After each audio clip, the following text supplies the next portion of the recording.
to, and the other day I gave an example, because there are about 4 different ways by which we build or maintain the efficacy in our lives. One of the ways we do it is by experience.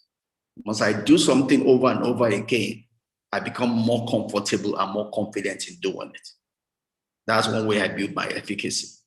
So if I've done it and I succeed, I do it again, I succeed, or I fail, and I learn from my experience and I succeed. The more I do it, the more it becomes an easy thing for me to do. I can do it at a better and a higher level. So that's one way we build our self-efficacy. Another way we build our self-efficacy is by the example of others, right? When I see, my friend can do it, if you can do it, then I can do it, So that gives you self-efficacy in something because you are seeing someone that has done it and you're able to relate with that person.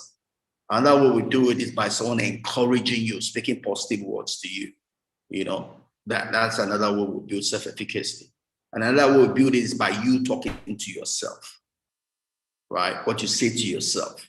I mean, those are like the 4 ways by which you can build efficacy in your life. Experience of others. These self-efficacy or whatever, Yes. I see people, I have to be honest with you, prophesy whatever into their children and all that.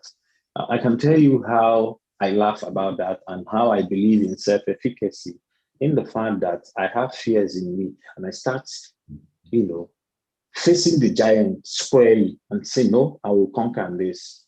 Okay, I'm taking that bold step. Saying my son will be the best, will do this, and without him buying into what I'm saying, to be honest with you, he's not going to work. I'm not saying we shouldn't pray for them and, they will be the best. So if they are being the best by my praying, and then the other person, the mother is praying, and why the child is taking the action to be the best. So who do you think is going to be the best?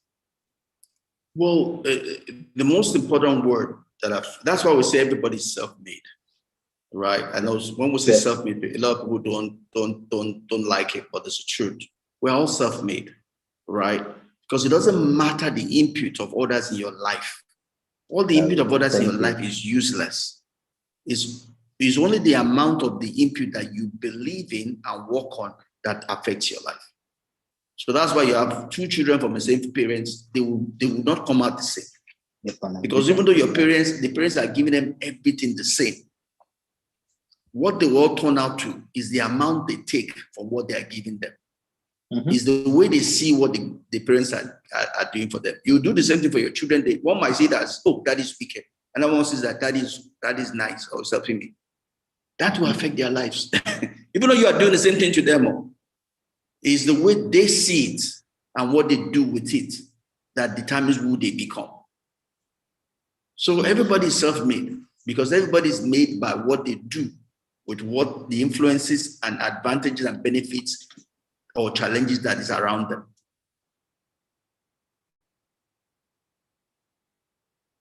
You get.